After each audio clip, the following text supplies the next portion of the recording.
Shalom Bapak Mama, saudara-saudariku yang diberkati Tuhan. Selamat bertemu kembali di Suara Marturia, Senin 25 Agustus 2025. Hari ini kita akan merenungkan bagian firman Tuhan yang terpilih dari kitab Sakaria pasal 2 ayat 10 hingga ayat yang ke-13 dan pasal 8 ayat 14 hingga ayatnya yang ke-19. Sebelum kita membaca dan merenungkan bagian firman Tuhan ini, mari kita berdoa. Ya Tuhan Allah Bapa kami mengucap syukur dan berterima kasih kepadamu. Terima kasih untuk cinta Tuhan yang menyertai kami hingga kami berjalan sampai dengan hari ini. Pada saat ini kami datang kepadamu, kami memohon hikmat penyertaan Tuhan. Kami akan membaca dan merenungkan kebenaran firman Tuhan. Tuhan memberkati supaya kami mampu memahaminya dalam kehidupan kami. Berfirmanlah kepada kami, karena kami sudah siap untuk mendengarkannya. Amin. Kitab Sakaria pasal 2 ayat 11 hingga ayat yang ke-13. Ayat 10 hingga ayat yang ke-13. Di bawah perikop orang-orang buangan dipanggil pulang. Bersorak-sorailah dan bersukarialah hai putri Sion, sebab sesungguhnya aku datang dan diam di tengah-tengahmu. Demikianlah firman Tuhan. Dan banyak bangsa akan menggabungkan diri kepada Tuhan pada waktu itu, dan akan menjadi umatku, dan aku akan diam di tengah-tengahmu. Maka engkau akan mengetahui bahwa Tuhan semesta alam yang mengutus aku kepadamu, dan Tuhan akan mengambil Yehuda sebagai miliknya di tanah yang kudus, dan ia akan memilih Yerusalem pula. Berdiam dirilah hai segala makhluk di hadapan Tuhan, sebab ia telah bangkit dari tempat kediamannya yang kudus. Pasal 8 ayat 14 hingga ayat yang ke-19.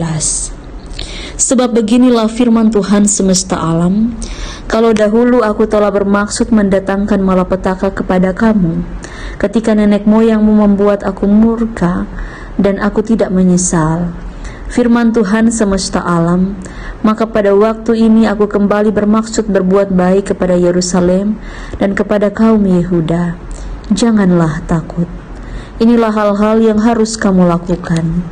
Berkatalah benar kepada seorang kepada yang lain, dan laksanakanlah hukum yang benar, yang mendatangkan damai di pintu-pintu gerbangmu.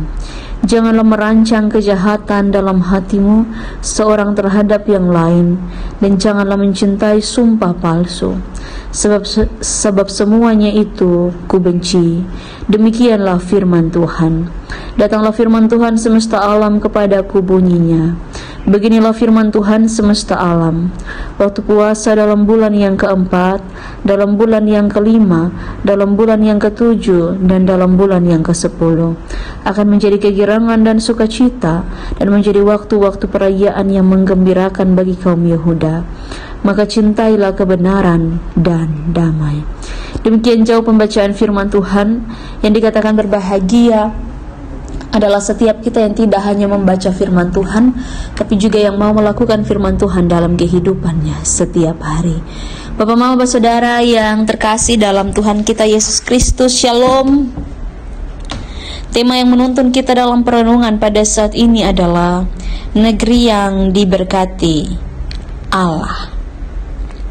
Sampai dengan hari ini kita ada dalam perenungan firman Tuhan terkait dengan bagaimana Tuhan ini berkarya dalam kehidupan bangsa kita. Tuhan itu yang punya otoritas atas segala sesuatu.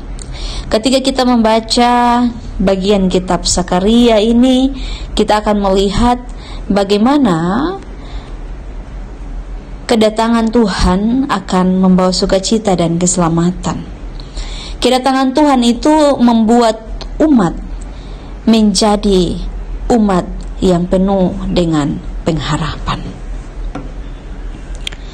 Tuhan dalam hal ini ada bersama-sama dengan umatnya dan tidak membiarkan umatnya sendiri.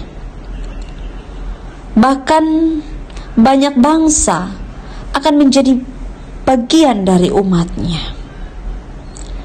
Namun kemudian pertanyaannya, penting atau tidak bagi setiap umat yang dikuduskan oleh Tuhan?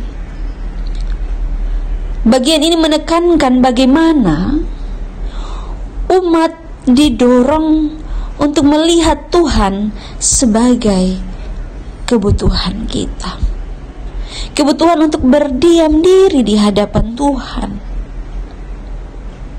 Dan tentu di ayat yang ke-10 di sana mengatakan Tuhan itu memerintahkan untuk bersorak-sorak dan bersukacita karena Dia akan datang dan diam di tengah-tengah umatnya. Kehadiran Tuhan membuat umat itu akan terlepas dari segala sesuatu.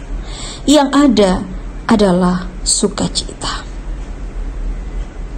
Tidak hanya satu bangsa, tapi semua bangsa akan ada dalam hadirat Tuhan.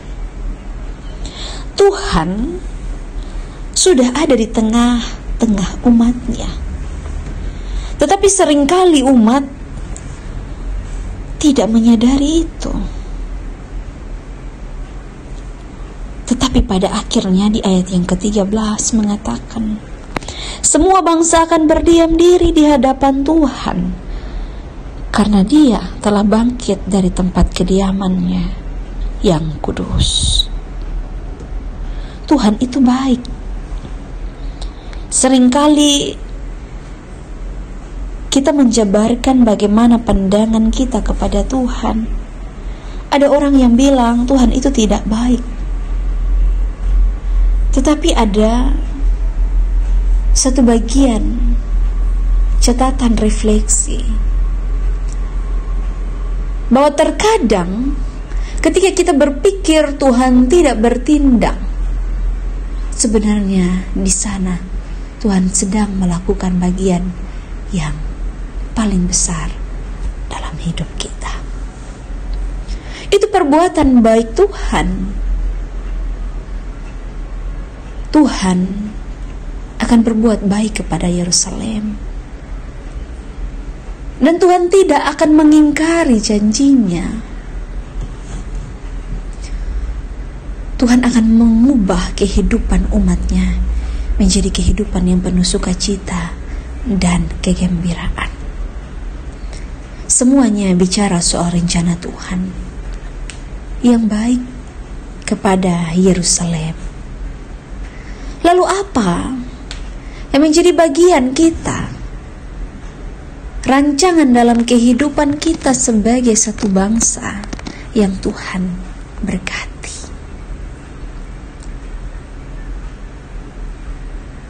Terkadang kita mau duduk diam, lalu ketika segala sesuatu yang menjadi pergumulan itu tidak kita alami, lalu kita menyalahkan Tuhan dan bilang Tuhan tidak memberkati kita. Padahal firman Tuhan mengatakan Tuhan itu sudah ada di tengah-tengah bangsa-bangsa. Tetapi bagaimana kita yang merespon kehadiran Tuhan sebagai bangsa yang diberkati? Kita melihat kehadiran Tuhan sebagai pembaharuan. Ada harapan dan sukacita. Di dalam rumah tangga saja, kita tahu bahwa Tuhan itu berkarya dalam kehidupan rumah tangga. Tapi kalau misalnya kita tidak merespon karya Tuhan, bagaimana ada sukacita? Bagaimana ada kegembiraan, damai sejahtera di sana? Yang ada hanya beban hidup. Mari kita melihat Tuhan. Tuhan ingin kita hidup dalam sukacita. Tuhan ingin supaya kita terlepas dari belenggu dunia ini.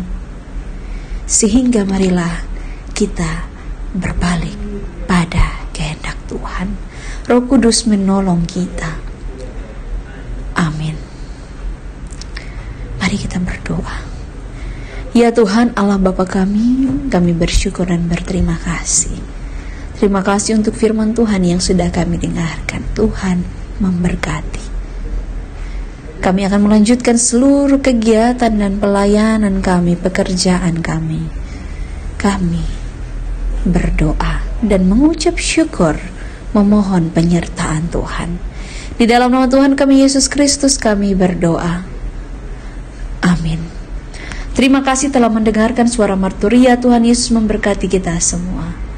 Shalom.